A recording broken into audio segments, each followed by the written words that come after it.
Assalamualaikum warahmatullahi wabarakatuh.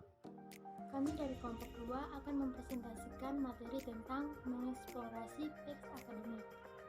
Nah, sebelum kita masuk pada materi, saya akan memperkenalkan anggota kelompok 2. Yang pertama ada saya sendiri, Firawati Jafar, selaku pemateri pertama. Yang kedua ada Rizka Hapasi, selaku pemateri kedua. Selanjutnya ada Firmansyah Anugrah Sadaku, selaku pemateri ketiga, dan yang terakhir ada Wahyu Ladiku selaku pemateri keempat. Baik, langsung saja kita masuk pada materi pertama, yakni mengeksplorasi teks akademik. Nah, mengeksplorasi teks akademik terbagi menjadi 3 bagian. Di antaranya yang akan saya jelaskan yaitu tentang pengertian teks akademik. Teks akademik adalah bentuk tulisan yang dihasilkan untuk tujuan akademik. Penulisan akademik memiliki banyak jenis, di antaranya yang banyak dijumpai dalam perguruan tinggi atau universitas seperti makalah, proposal, tugas akhir, atau skripsi, tesis, dan disertasi.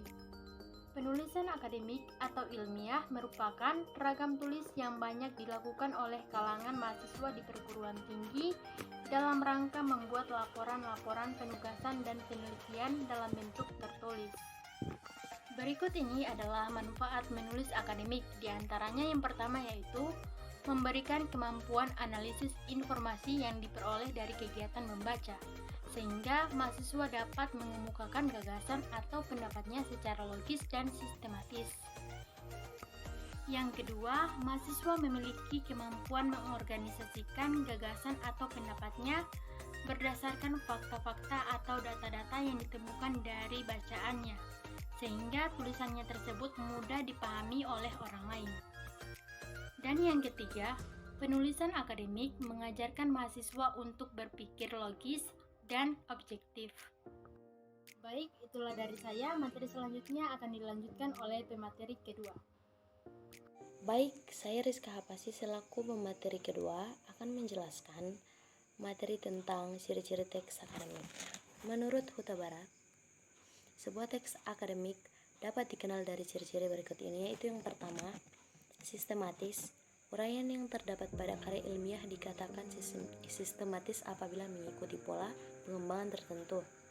Misalnya pola urutan, klasifikasi, kausalitas, dan sebagainya. Yang kedua, logis. Kelogisan ini dapat dilihat dari pola nalar yang dibangun dalam sebuah karya tulis ilmiah, baik pola nalar induktif ataupun pola nalar deduktif. Penalaran atau reasoning adalah suatu proses berpikir dengan menghubungkan bukti, fakta, petunjuk, dan sesuatu yang dianggap bukti menuju pada suatu kesimpulan. Yang ketiga, cermat. Tersajikan dengan jelas argumentasi konseptual, teoretik, dan hal yang dipermasalahkan. Proses mencermati teks akademik adalah mampu memikirkan kebenarannya terlebih dahulu. Selanjutnya yang keempat, bahasa baku dan istilah konsisten. Penggunaan bahasa baku dan istilah yang konsisten dimaksudkan agar mudah dipahami. Penggunaan bahasa baku itu meliputi setiap aspek penulisannya, mulai dari penulisan sumber, teori, hingga penulisan kesimpulan. Baik, terima kasih. Materi selanjutnya akan dipaparkan oleh teman saya. Baiklah, saya Firmansyah Anugrah Sadaku akan memaparkan materi tentang macam-macam teks akademik. Yang pertama adalah makalah. Makalah merupakan salah satu jenis karya tulis ilmiah yang membahas tentang pokok permasalahan tertentu. Makalah disajikan dalam pertemuan formal tertentu, seperti seminar, diskusi ilmiah, dan sebagainya. Yang kedua adalah ciri-ciri makalah.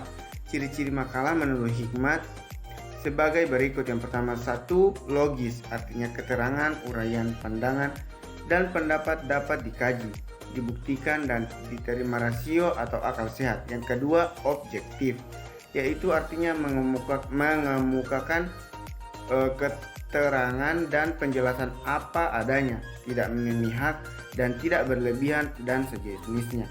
Yang ketiga adalah sistematis. Sistematis artinya materi yang disampaikan, disusun, ataupun ditulis secara runtun dan berkesinambungan ada kaitannya materi awal hingga akhir. Yang kedua adalah ulasan buku. Yang pertama adalah pengertian ulasan buku. Ulasan buku adalah menjelaskan isi buku, memberikan pertimbangan ataupun membahas isi buku. Ulasan berupa penilaian tentang kelebihan ataupun kekurangan buku, kritikan, perbandingan dengan buku tema sejenis. Yang kedua adalah langkah mengulas buku. Langkah mengulas buku menurut Pitaloka DKK 2018 adalah yang pertama adalah memahami dan menangkap tujuan dan maksud pengarang dengan karya yang dibuatnya. Yang kedua, memiliki tujuan dalam membuat ulasan buku. Yang ketiga, mengenal dan mengetahui selera dan tingkat pemahaman ataupun kadar intelektualitas khalayak pembaca. Baik, selanjutnya akan dilanjutkan oleh rekan saya. Terima kasih. Setelah saya Wahiladiku akan memaparkan materi selanjutnya, yaitu laporan penelitian. Pertama, laporan penelitian. Pengertian laporan penelitian. Laporan penelitian adalah laporan yang disampaikan secara tertulis yang menguraikan hasil pemikiran dari hasil penelitian. Laporan ilmiah adalah laporan yang disusun melalui tahapan berdasarkan teori tertentu dan menggunakan metode ilmiah yang sudah disepakati oleh para ilmuwan. Laporan penelitian menurut Siddiq dan Khairi adalah mengkomunikasikan proses dan hasil secara efektif serta memupuk keuletan, ketekunan, serta sikap positif dalam melakukan kegiatan penyelidikan dan memberikan sumbangan nyata kepada usaha pengembangan ilmu pengetahuan di bidang masing-masing. Struktur laporan penelitian dibagi atas 5. Yang pertama adalah pendahuluan, yang kedua adalah kajian teori dan literatur review, yang ketiga adalah metodologi penelitian, dan yang keempat adalah penelitian dan pembahasan, yang kelima adalah kesimpulan dan rekomendasi.